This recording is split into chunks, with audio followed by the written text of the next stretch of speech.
Hey everyone, thank you for joining me again today. My name is Trevor and you are now watching MadTownGames. Today I have an honored guest here, Mr. Alex Massey, and we are going to be talking about E3. Thank you, it's good to be here. I'm really excited for E3 coming up. It's a lot of speculation we want to cut through here. We want to set a lot of things right today. E3 is just around the corner and Microsoft, Sony, and, well, kind of Nintendo will be there. Of course, the big three duking it out. Nintendo will be there in spirit. Alright, so let's talk about Microsoft first. What do you want to see? What are you thinking Microsoft's going to do? Well, first, I think what most people are concerned with is their used games policy. Ah, yes, used games. Used games is a huge thing right now going on. Nobody really knows for sure what's going to happen. My theory is that it's going to be when you buy a used game from GameStop or you get a game loaned to you from a friend, pop it in your 360. I'm guessing that it's going to be about the price of a rental fee, about $4.99. Half or less will go to Microsoft and the rest will go to the publisher of the disc. I think pretty much the same thing. I think the price may be a little higher though. I'm thinking like $10 for a fee. It's reasonable. Yeah. You know, and I think it's a good problem that Microsoft is addressing here. You know, studios will not get a penny for creating a cult game. Like, you look at a lot of Tim Schafer games like Brutal Legend or Psychonauts. A lot of those games get their market like about maybe 2 or 3 years after their release. I just played through Brutal Legend about 2 months ago, and Tim Schafer and Double Fine did not see a dime from that, and it's unfortunate. That does suck. Hopefully Microsoft, with the way they're doing this, whether they charge a fee or whatever they do, hopefully they can get some money to the people that definitely deserve it. There has been speculation that the Xbox will have to check into the internet at some points throughout. There has been some unofficial talk. People have been saying that maybe it would be once every 24 hours it would have to check into the internet. We're saying that we're thinking probably once every 7 days seems reasonable. 7 days to about a month. There's people saying that, you know, 24 hours is the official time. That's not the official time at all. It's unconfirmed by Microsoft. The 24-hour number was just revealed at a P2P speak after the initial Xbox One conference, which is something that Sony has not done. So it's going to be interesting to see some of the rumors coming out after E3 when Sony actually answers questions from the media. Another interesting topic is Kinect. We're not seeing a lot of talk about games being controlled fully with Kinect and Kinect only. It seems to be much more of a remote control now, and less of a gimmicky gaming element. It seems like Kinect is being geared more to operate with the controller, and it's going to be interesting to see games like Rise that were put on hold for the initial Kinect launch that are probably going to be announced at E3 to come out with the Xbox One. It's going to be interesting to see how they come back from a full bodied, gestured game to possibly work with the controller and Kinect elements. What do you think?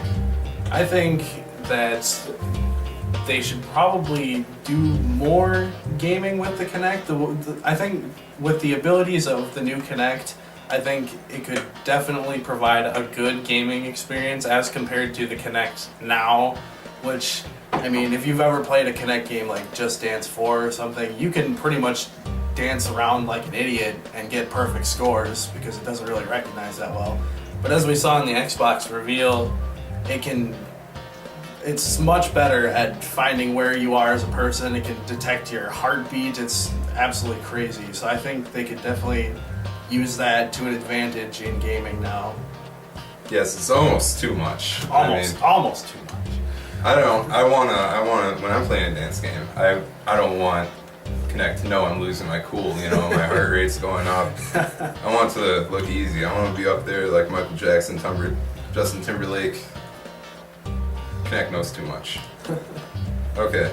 As you guys all know from the Xbox event, Xbox One will be integrating your Xbox and your TV together with so many new options, including live guides, sports stats, and a bunch more. We're hoping to see more of this at E3. We definitely are thinking that the TV integration will be showed off more, because that's pretty much what they focused on at the Xbox event. Yes, and the big question is, this console is supposed to have a 10-year lifespan minimum, is what I'm hearing. And a lot of people are speculating that people just aren't gonna own cable on average after about 5 years now. So what is gonna happen to Xbox TV after cable? It may outlive it. My speculation is that you're gonna be able to buy channels individually through Xbox Live. Probably a lot of the big names in non-network television are gonna lead the way, like AMC, FX, Spike, and HBO. Hopefully a lot of the premium services will be on there to start. What do you think?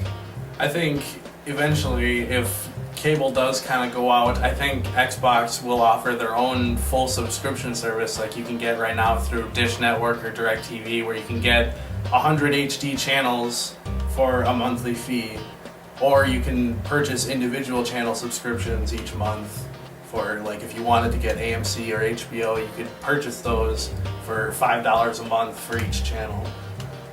Alright, one thing, of course, people are looking for at E3 is the games. I mean, it's a gaming console, you want games for your gaming console, right? Mm-hmm. Microsoft has confirmed that there will be 15 new exclusives coming to Xbox One, 8 of which will be completely brand new IPs. So if there's 8 new IPs, that leaves about 6 current, already running franchises. What do you think those would be? I'm thinking there will be some sort of Halo 2 anniversary. They came out with Halo 1 anniversary, and I'm thinking Halo 2 anniversary for Xbox One. It will sell like hotcakes. Everyone will be all over that. I don't know if there's a lot of fans for Halo 2, but okay. I'm also thinking maybe another Gears of War. That's huge into Xbox. If you own an Xbox, you almost have to have Gears of War. I did it, my friends did it. Madden. Madden will be there. Oh yeah, Madden will definitely be there. As you know, Microsoft has the EA partnership, and we will see tons and tons of EA sports games and all sorts of good stuff. Do you think the EA sports titles will be included in those, in the 15? That could be. That I don't know if would they would drastically bring it down, though. Yeah, I don't know if they could do an exclusive Madden game for Xbox One. I think PlayStation fans would riot. Oh well.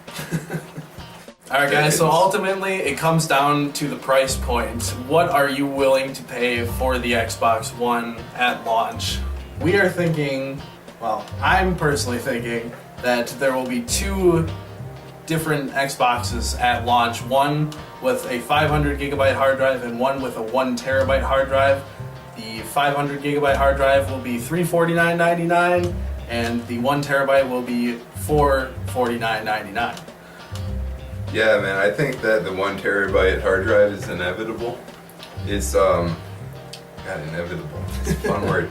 Anyway, I think that it's going to be probably debuting at about $499, and for the smaller hardware, the smaller hard drive, I think they're going to undercut Nintendo. I think they're going to see a $199 launch. No, that's just me kidding, folks. Don't worry. Actually, why would I say not worried? $199. Don't worry, Nintendo stockholders. Whoever would be worried about that. I'm guessing it's going to be probably $399 for the lowest grade, $499 for their top tier. But Microsoft has also said that they plan to sell this alongside normal 360s now. So I think it's pretty much confirmed that the Xbox 360 is going to have a 10-year console lifespan like the PS3. So something you gotta make sure that it's not gonna be anywhere near the 360 price point.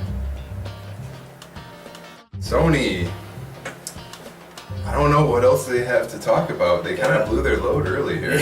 Yeah, definitely. Sony had such a huge, long press conference, including games, features, hardware. It's hard to think what they might come up to present at E3. I think that they're gonna talk about the new technology that they've come up with at their company that they've kind of been hush-hush about so far. I think they're gonna really start selling 4K. I think that they're gonna get rid of, like CES, no one talked about 3D, and that was Sony really pushing it. Yeah, I think that's because they're gonna shift gears into 4K.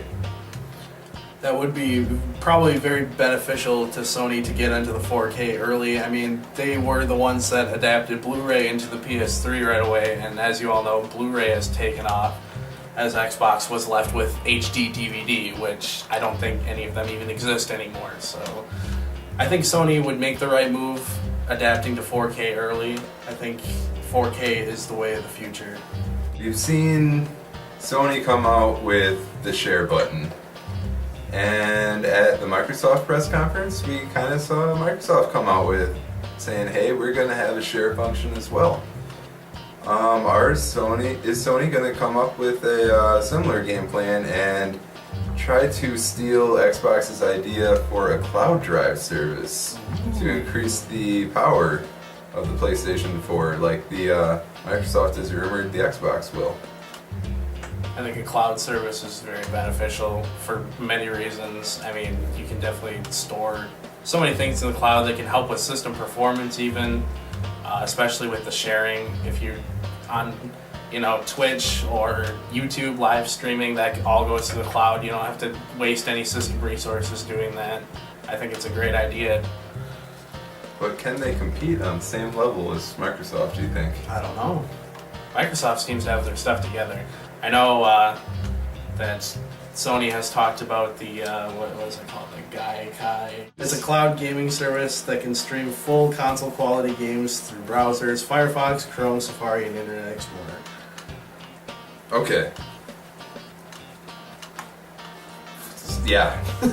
Alright, once again, comes down to price. What do you want to pay for the Sony PlayStation 4? I believe that Sony will launch at a price of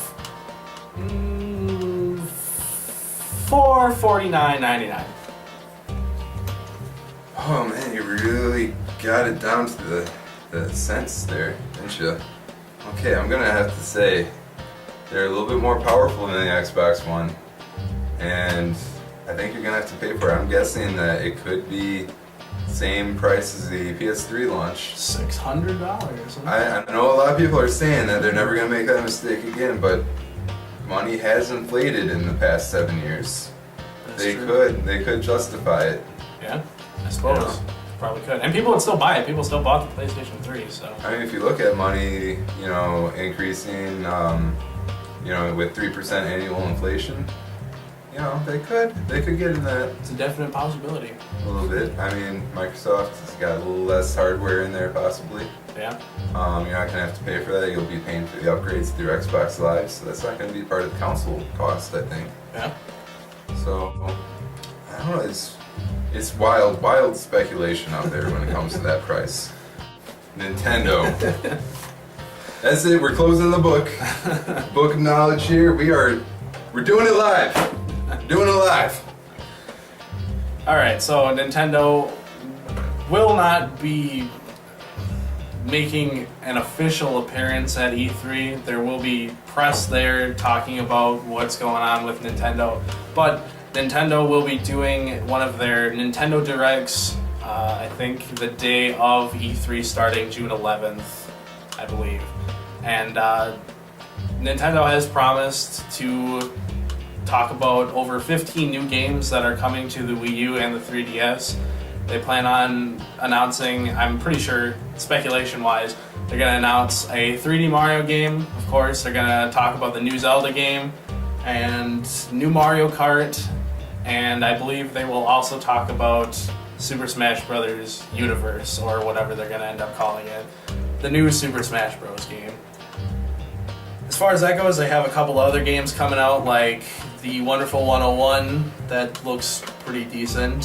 They have Game & Wario coming out, which is like a WarioWare type game where you play mini games, and it looks actually pretty good. Nintendo is definitely all going to be about the games. That's their main focus. They've already launched their console.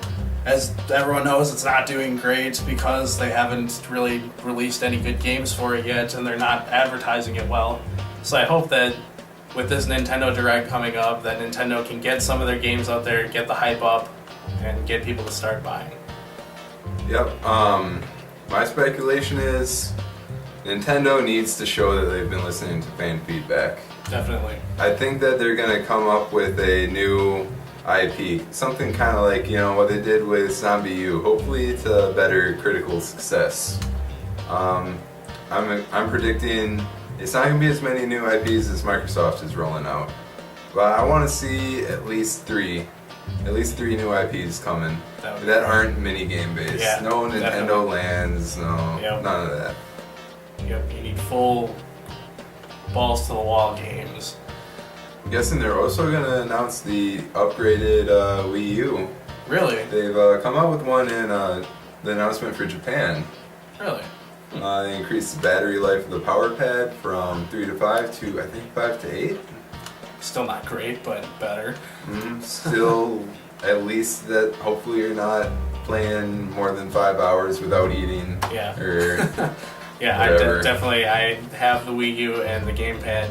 The battery life on it is absolutely terrible. You watch Netflix, you watch one movie on Netflix, and you have to put it on the charger afterwards because you can't turn off the gamepad. I want them to win me back. I do. I started out on the Super Nintendo as a kid. It really wasn't mine, it was my sister's, but she let me play it from time to time. And I remember I used to play the Batman and Robin game. Oh yeah, that was a good game. I wrote down all the cheat codes to get to the next levels on napkins, and my parents must have thought I was crazy. Buying all these napkins with triangles and circles and squares on them and random patterns. God, those were good times. I want Nintendo to bring me back to that. Alright guys, well, that is our speculations for the upcoming E3 event. Let us know in the comments below what you guys think will happen at E3, what you want to see, what do you think is going to happen. Is Nintendo going to come back with a vengeance, or is it going to be left in the dust? Hey, wait. Let's predict winners. Before we go. Yeah, definitely. Who do you think will win this console war? Bum, bum, bum, bum, bum. I personally think that the Xbox One will come out on top. Right now, the public opinion doesn't really seem to think so, but I think that's because Xbox didn't have such a great event when it comes to gaming. I think they didn't please a lot of gamers, but I'm thinking when they announce those 15 exclusives, 8 new IPs, I think they will win gamers over, and Xbox will come out on top. Yes, I'm also going to have to pick Xbox One. Sony with their PlayStation 4 is they're treading over some familiar ground, you know. It's a game system and it can do a lot, but it just seems like Microsoft has the imagination on their side, and they screwed up their original message. But if you're really willing to look at the possibilities of what they can do with that console, I think that they might be able to take this show as long as they get that message right. Alright. Okay. Well, well guys, thank you for watching. Leave your likes, your comments, subscribe to see more, and we will see you later. Thank you for watching. good to be back. Hope to see you.